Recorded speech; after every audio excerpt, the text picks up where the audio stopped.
जी तो दोस्तों, हम फिर से आ चुके हैं हार के साथ लटका हुआ मुंह लेकर, क्योंकि अभी तक हम इंडिया से हार के सदमे से बाहर नहीं निकल पाए थे कि इंडिया ने हमसे कहा तुमसे ना हो पाएगा। मेरा ऑस्ट्रेलिया वालों से सिर्फ एक ही सवाल है कि भैया आपने क्या करने हैं इतने कप जीत कर, कोई हमें भी जीत लेने दो। हमने 1992 में एक कप जीता था और उसी को लेकर आज तक खुशियां मना रहे हैं। मुझे तो लगता है इस हार में हमारा फ़ायदा ही है, क्योंकि अब तक जितने मैच हुए हैं उसमें नज़र आ रहा है कि इंडिया सेमीफाइनल में जाएगी और इंडिया ने जिसे सबसे बुरी तरह पेला है वो हम ही हैं।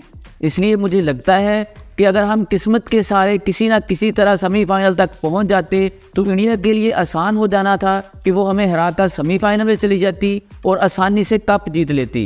खैर, वापस आते हैं मैच पर। ऑस्ट्रेलिया ने हमें 16 छक्के लगाए और वर्ल्ड कप में रिकॉर्ड पार्टनरशिप भी लगाई। मिचेल मार्श और वार्नर ने हमें इतना मारा कि मार मार के हमारे बॉलरों का तागा खोल दिया।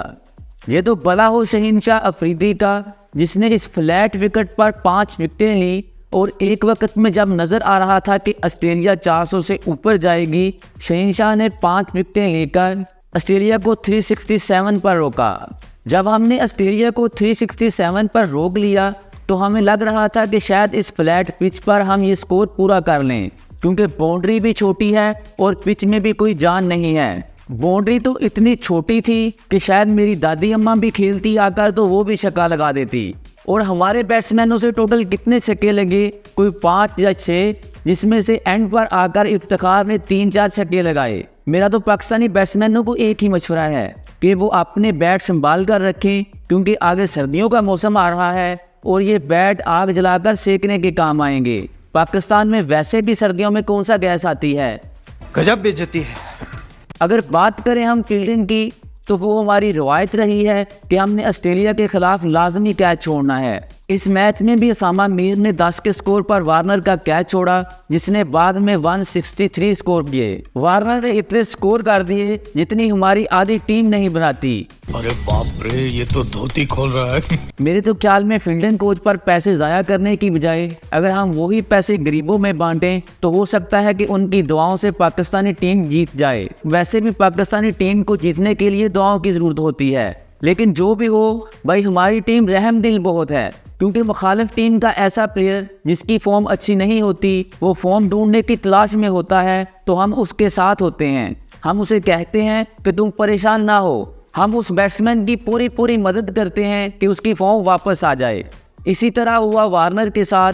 वार्नर अपने पिछले मैचों में फॉर्म ढूंढने की कोशिश कर रहे थे और उसामा मीर ने उसका कैच छोड़कर ये फॉर्म उसको वापस कर दी। उधर एडम जैम्पा, जिसको सारी दुनिया ऐसा मार रही थी कि उसका फलूदा हो गया था, उसने हमारी इज्जत का फलूदा कर दिया।